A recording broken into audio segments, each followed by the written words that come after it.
Hello home bakers and welcome to episode 3 of DrMummyCake's Baking 101. This episode is about butter and other dairy products that are used in baking. If you're not a subscriber, please can you take a moment and hit the subscribe button now. And also, if you have missed episode 1 on flour and episode 2 on sugar, check out the Baking 101 playlist or the link showing at the top of your screen now. In this episode, I'll be talking to you about butter and dairy products used in baking.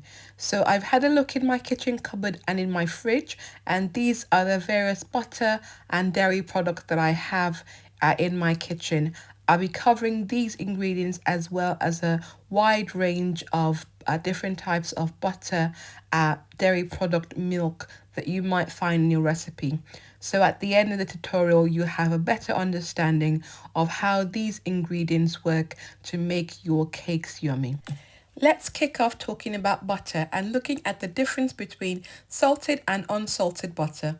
The main difference is just salt. Unsalted butter has no added salt, and I prefer to use this in my baking because I can control the amount of salt that I use in my baking.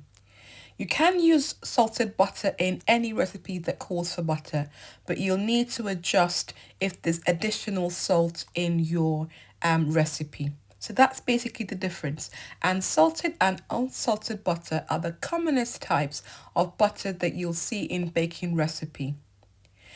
You can also use plant-based butter, also called margarine in some countries, for your baking. The other types of butter, as I've listed, are not really suitable for baking. Here is a type of plant-based butter. It's called stock, and this is what I have available in the UK. In your country, it might be called margarine. And this works quite well as a butter substitute in your cakes. I find that it's not a good substitute, however, when you're making buttercream. When you're making buttercream, I would strongly recommend that you use proper real butter to get buttercream that has the right consistency and that tastes great. So this is butter in a nutshell. It's your preference. You can either pick salted or unsalted butter, or you can use plant-based butter or margarine. So let's talk about milk-based products. Here I have a tin of evaporated milk. Evaporated milk is milk that has been heated and majority, about 60% of the water content has been evaporated, so it's a thickened milk. In contrast, this is condensed milk.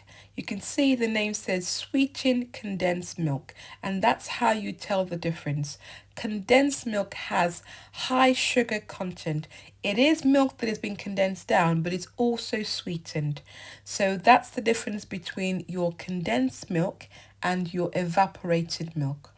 These two ingredients are not interchangeable.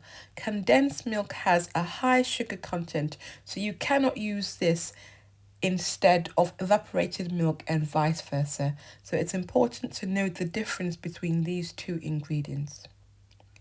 It's quite common to see milk in recipes, and you can either use fresh milk or you can use pasteurized long life milk like what I've got here. Milk can be full fat or semi-skimmed, and I think personally it's up to you to decide which one you use. I just tend to use whichever type of milk that I have in my fridge. There are many other dairy-based cream products used in baking, and they give your cakes extra moisture and a good depth of flavor and improve the texture. So let's go through these different dairy products you might find in your recipe. Single cream is not commonly used in baking. It's the lightest type of cream and has a low fat content. It doesn't really whip well, so it's more commonly used for pouring over desserts. In contrast, double cream is very commonly used in baking. It's also called heavy cream, and it has a higher fat content, so it whips very well. It's used for making whipped cream, chocolate ganache, and also it's used in sauces. Cream cheese is commonly used to make cream cheese frosting and for making delicious, yummy cheesecake. It's a type of mild soft cheese. Creme fraiche and sour cream are quite similar. The difference is sour cream is made from a milk and cream mixture, while creme fraiche is made from cream. They give your baked goods extra moisture and richness. They can be used interchangeably, and I prefer to use sour cream in my baking. I also love using yogurt in my baking. It helps make my cake moist, and you can use yogurt instead of sour cream. Buttermilk is an absolute must when making red velvet cake, and similarly, it gives your cake added moisture. So there we have it. Now you know all about butter and dairy products used in baking.